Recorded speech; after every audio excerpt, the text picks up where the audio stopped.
Imagine making over $8 million a year, not from a salary, but just by letting people put your name on their products. Now that same business model is behind a new smartphone and cell plan. We're going to break down who's really making the Trump phone, how much it'll cost you, and reveal the one detail they've hidden at the very bottom of their site. But first, a quick question for you. When you buy a celebrity-branded product, do you assume the celebrity personally designed and made it? Or do you not care who the real manufacturer is? Let me know in the comments. I'm curious. Let's start with the basics.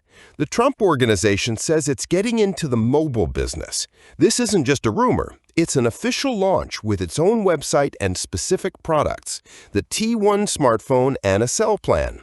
The launch is set for September, which lines up perfectly with the height of the political season. This is a classic example of stretching a brand into a whole new but very profitable field. The idea is simple.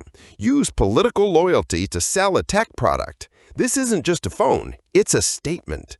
So remember, when a brand enters a new market, the first question is, why now? Now let's look at the device itself. The T1 smartphone costs $499. The site shows it in a gold-colored metal body with an engraved American flag, a design that screams patriotism and luxury.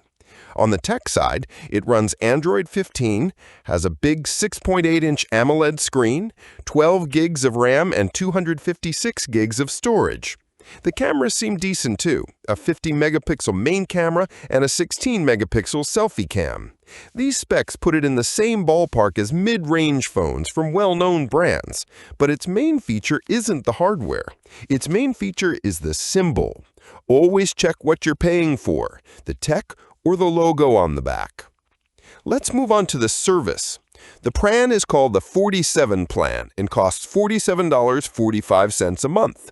The name and price are direct nods to Trump, the 45th, 47th president. For that price, they promise unlimited talk, text, and data.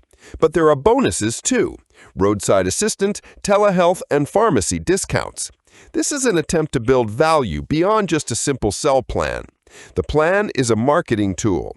So when you see a plan with bonuses, always figure out what those services would cost separately and if you even need them.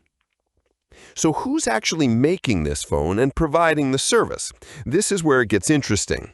Way down at the bottom of the Trump mobile site in the fine print, it says the Trump Organization doesn't design, manufacture, or sell these products.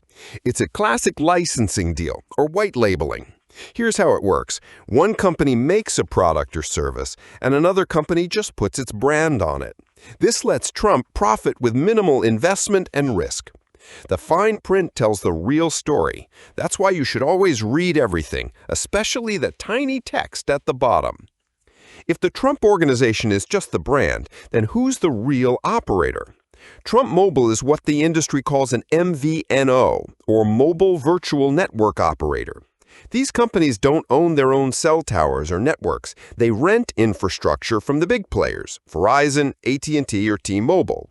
The Trump Mobile site boasts that they have the same coverage as the three carriers, which most likely means they use one of those networks, but it doesn't say which one.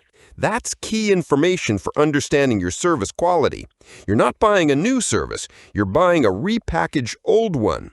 Before you sign up with any MVNO, always try to find out whose network they run on. Let's talk money. Is $47.45 a month a lot or a little? Compared to other MVNOs, it's expensive. For example, Visible, which runs on Verizon's network, offers a fully unlimited plan for $25. Mint Mobile, which uses T-Mobile's network, asks for $30 a month if you pay for a year. Trump Mobile costs almost twice as much. Sure, it has bonuses like roadside assistance, but it's a big question whether they're worth that price difference. Price doesn't always reflect quality. Compare not just the numbers, but what's behind them, especially with direct competitors. The idea of a patriot phone isn't new. Back in 2021, there was a big story about the Freedom phone, which was also marketed to conservatives. It promised freedom from censorship and its own app ecosystem. In reality, it was a cheap Chinese phone with an inflated price tag and minor software tweaks. The project quickly faced criticism and failed. History often repeats itself, especially in marketing. Remember that loud political slogans in tech often cover for weak hardware or an inflated price tag. Past experiences help you see the present more clearly. The phone has an American flag engraved on it, and the website uses the slogan, "Make America Great Again." This creates a clear association with American manufacturing. But in today's tech world, it's almost impossible to build a smartphone entirely in the US. The components, screens, chips, batteries are made in Asia. Most likely the T1 phone, like most others, is assembled in China or Vietnam, and the engraving and packaging are done in the US. Branding is a powerful tool of suggestion.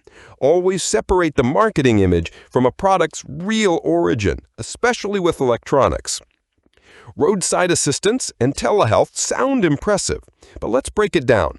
Usually these kinds of bundled services have a lot of limitations. Roadside assistance might only cover towing for a short distance, and telehealth might just be for a general practitioner, not specialists. The cost of these basic services on their own isn't very high. They're added to the plan to artificially inflate its perceived value and justify the higher price. It's a classic upselling trick. Check the details on bonus services. Their value is often much lower than it seems. If this breakdown helps you see past the big headlines and you want more analysis like this, subscribe to the channel and hit the bell. That way you won't miss new videos. We're going to keep digging now, and this next part goes even deeper. Who would buy a phone and a plan for almost double the market price? The answer is simple. It's not someone looking for the best tech or a good deal. The target audience for this product is Trump's dedicated supporters. For them, buying this phone isn't just about communication. It's a way to show their loyalty, support their leader, and be part of his movement. The T1 phone is like a concert t-shirt or a MAGA hat, but for $500. The product isn't selling specs, it's selling belonging. Understanding the target audience explains any pricing strategy, no matter how illogical it seems. When a political figure uses their status to promote personal business projects, it always raises ethical questions.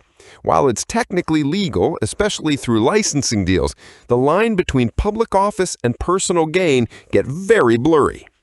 Critics argue this could be seen as using power for personal enrichment. This situation sets a precedent that blurs the traditional norms for high-ranking officials. Power and business are always a tricky mix. That's why it's important to watch how politicians manage their assets while in office. The script mentioned Trump earned over $8 million in licensing deals in 2024. That number shows just how profitable this model is. He doesn't need to invest in factories, logistics, or R&D. He just rents out his name and gets a cut of every sale. It's almost pure profit with very little risk. For his supporters, the purchase becomes a way to offer financial support, and for him, it's an effective revenue stream. Licensing is a financial lever.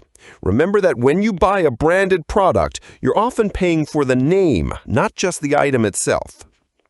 The whole Trump mobile campaign is built on symbols: the 47 plan for $47.45, the MAGA slogan on the phone screen, the gold color, the American flag. Every element works to create a single, powerful image. This isn't just marketing, it's political communication through a commercial product. For the target audience, these symbols are more important than gigabytes and megapixels. They're not buying a phone, they're buying an idea packaged in a tech shell. Strong symbols sell better than tech specs. Pay attention to what emotions and associations ads are trying to create in you. The Trump mobile website proudly states it has a US-based call center.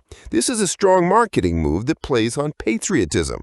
But when journalists called and asked where it was located, they were denied an answer due to security concerns. That kind of answer raises more questions than it answers. It could be a real precaution, or it could be a way to hide that the call center is very small or in an unexpected place. Transparency is a sign of a trustworthy company. If a company hides basic information, it's a reason to question how reliable it is. Journalists reached out to the three biggest carriers, Verizon, AT&T, and T-Mobile, for comment, but got no response. Why are they silent? There are probably a few reasons. First, one of them is likely the hidden network partner, and it's not in their interest to reveal that. Second, commenting on a politically charged product is risk. No matter what they say, they risk alienating some of their customers. In big business, silence is often a strategy. A lack of comment from key market players can speak volumes. How should you view the T1 phone, as a modern communication device or as a collector's item? Given its price, symbolism, and likely short life as a tech product, it's more like a souvenir for supporters. In a couple of years, its specs will be outdated, but as an artifact of a specific political era, it might hold its value for a small group of people. It's being sold as a gadget, but its value is more like a medal. Decide for yourself what you're buying, a functional tool or a memento.